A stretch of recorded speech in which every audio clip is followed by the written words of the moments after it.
Hello students, today we are going to read your chapter 7 in your English book which is name is A Letter from a Cat. एक letter जो एक cat ने लिखा है, ठीक है, अपने फ्रेंड को। तो हम इसको पढ़ते हैं। यहाँ पे आपको जो पिक्चर में दिख रही है ना, ये वो कैट है। इसका नेम है जोजो। क्या नाम है इसका? जोजो, ठीक है। तो इसने लिखा है कैट में, लेटर में, sorry, my dear cat I felt lonely. ये इसका कोई फ्रेंड है, ठीक है, उसके बारे में बात कर रही है। I felt very lonely and unhappy after you left yesterday. ये बोल रही है कि जो जिस घर में रहती है मालिक के घर में, तो कोई बच्चा रहता होगा, ठीक है, तो ये उसकी फ्रेंड बन गई है। तो उसको लेटर लिख रही है और कह रही है कि मुझे बहुत लोनली, मुझे बहुत अकेला फील हो रहा है, अनहैप्पी मतलब दुखी सा मैं फील कर रही हूँ जब से तुमने बीते कल में, मतलब पिछले कल में तुमने ना घर छोड़ दिया था, ठीक है। I went in to the barn. मैं ना कहाँ आ गई? बार्न में। बार्न मतलब होता है जो भी एक बड़ा सा एरिया होता है जहाँ पे बड़ी बिल्डिंग में एनिमल्स को रखा जाता है, ठीक है। तो ये जहाँ पे ये रहती थी उसके बान में आ गई है। To take a nap on the hay. तो वो वहाँ पे नैप लेने का मतलब होता है एक हल्की सी झपकी लेना, नींद की झपकी लेना। और हे का मतलब होता है घास में वो झपकी लेने के लिए वहाँ पे आ गई है। And thought that sleeping is the best thing for people. और वो सोच रही है कि लोगों के लिए जो सोना है ना, वो सबसे अच्छी चीज़, सबसे अच्छा काम है सोना। To do when they are unhappy. और ये तो तब तो बहुत ज़्यादा अच्छा है जब वो बहुत दुखी होते हैं, ठीक है। I was unable to sleep. लेकिन मैं क्या थी? सो नहीं पा रही थी, मुझे तो तुम्हारी याद आ रही थी, मैं सो नहीं पा रही थी। So I went in to the garden. फिर मैं वहाँ कहाँ चली गई? गार्डन में चली गई। It was a hot sunny day. और उस दिन क्या था? काफ़ी धूप तेज थी और काफ़ी गर्मी थी। And I wished I could have a mice cream cone. और तो मैं क्या चाह रही थी कि उस दिन जो है ना, एक मेरे पास क्या होता है, माइस क्रीम कोन होता है, मतलब मे बी ये जो इनका खाने का आइटम होता है और वो काफ़ी क्रीमी होता है, ठीक है। तो वो ऐसे बोल रही थी। But instead I lay down under the rose bush and caught flies. फिर मैंने क्या किया, लेकिन मैंने ये आइसक्रीम मतलब है नहीं उसकी जगह पे। फिर मैंने क्या किया, मैं वहाँ पे लेट गई, एक रोज़ की जो झाड़ी थी ना, गुलाब के पौधे की झाड़ी थी, तो उसके पास लेट गई। और मैंने वहाँ पे क्या करना शुरू कर दिया? तितलियों को पकड़ना शुरू कर दिया। I like catching flies in the morning time. और लेकिन मुझे तो ना फ्लाइज पकड़ना, मतलब जो तितलियाँ पकड़ना है, वो मॉर्निंग टाइम में बड़ा अच्छा लगता है। There is a great difference between my catching flies and you doing it. और वो कहती है, फिर उसे अचानक अपने जो फ्रेंड है कैट, उसकी याद आ जाती है और वो बोलती है कि मैं जैसे तितलियां पकड़ती हूँ और जैसे तुम तितलियां पकड़ते हो ना, उसमें बहुत डिफरेंस है, दोनों का तरीका अलग अलग है।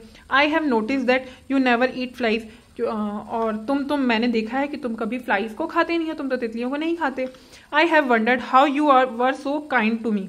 फिर वो बोलती है कि मुझे कभी कभी बहुत सरप्राइज होता है कि तुम मेरे लिए इतने दयालु कैसे हो, तुम मेरा इतना ख्याल रखते हो, इतना ध्यान देते हो, ठीक है। But you were so cruel and killed the poor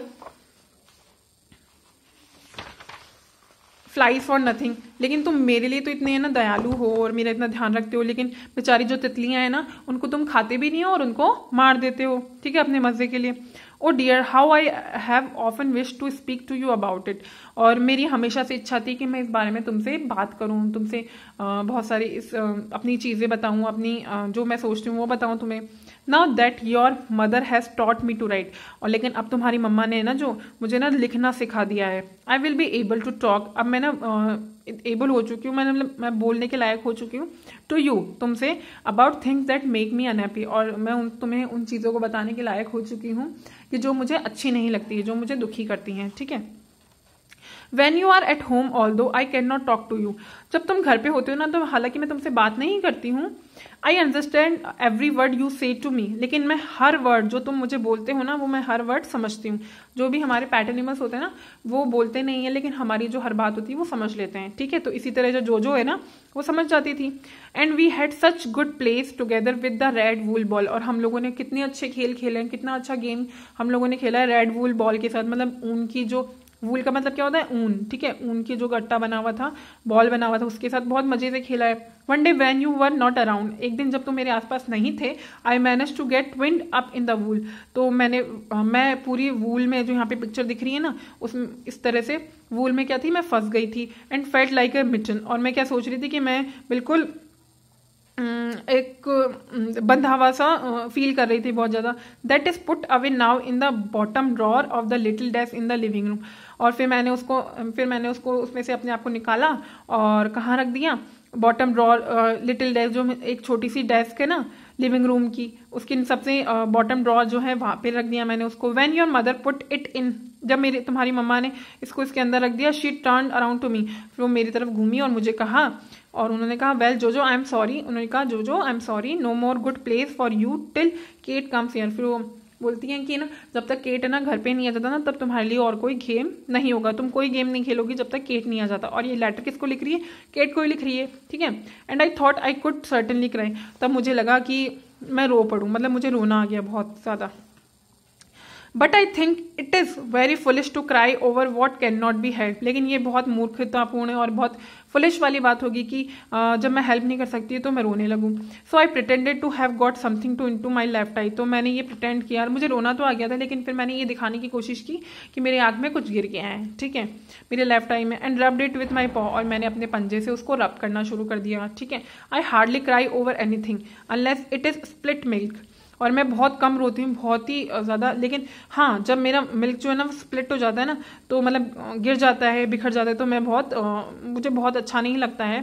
I must confess I have, और ये मैं बताना चाहूँगी, मुझे ये बताने में शर्म भी नहीं आ रही कि जब मेरा दूध जो है ना वो गिर जाता है तो मुझे अच्छा नहीं लगता और मैं रोने लगती हूँ। I have often cried what that happens as it always happens to cat's milk, और ऐसा होता है किसी भी जो भी कोई कैट होती है ना, अगर उसका किसी के साथ भी ऐसा होगा तो वो भी ऐसा ही करेगी, ठीक है।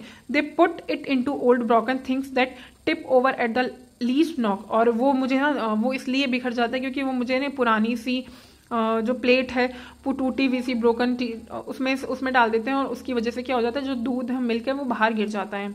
There were many times Matthew has knocked over my blue saucer, और ये मैंने ऐसा बहुत बार हुआ है कि जो मैथ्यू है ना उसने मेरे ब्लू सॉसर को नॉक किया मतलब उसको किक किया है, उसके साथ खेला है in the shed. And when you thought I had a nice breakfast of milk, और जब तुमने सोचा कि मेरे को बहुत अच्छा सा ब्रेकफास्ट मिला होगा, और तुम तो ये सोचते हैं कि तुम मुझे अच्छे से दूध मिला होगा, अच्छा सा ब्रेकफास्ट मिला होगा, बट एक्चुअल में क्या था?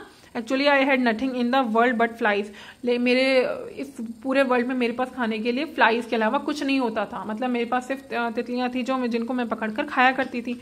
आई am so glad I have a chance to tell you, तो लेकिन मैं इस बात से बहुत खुश हूँ कि मैं तुम्हें ये बता पा रही हूँ। क्या बता पा रही हूँ? About this because I know when you come home you will get a better dish for me, लेकिन मैं खुश हूँ कि अगर घर आ जाते हो, जिस दिन भी तुम घर आओगे तो तुम मुझे बहुत अच्छी डिश खिलाओगे, ठीक है। मतलब ये जो बाकी लोग मुझे ऐसे इतना अच्छे से नहीं खिलाते हैं, इतने प्यार से, ठीक है, लेकिन तुम मुझे बहुत अच्छे से और बहुत तरीके से मुझे डिश खिलाओगे। And while we are on the topic, और जब हम इस टॉपिक पे आएंगे, I would prefer my milk with some mice crispies, तो मैं प्रेफर करूंगी, तो वो पहले से बता रही है कि जब तुम आओगे ना तो मुझे क्या खिलाना, अच्छे से डिश खिलाना, और मुझे मेरे दूध के साथ क्या खिलाना, माइस क्रिस्पीज जो होती है ना वो कैट का फूड आता है, ठीक है, मार्केट में, तो उसको हम बोलते हैं, ठीक है। तो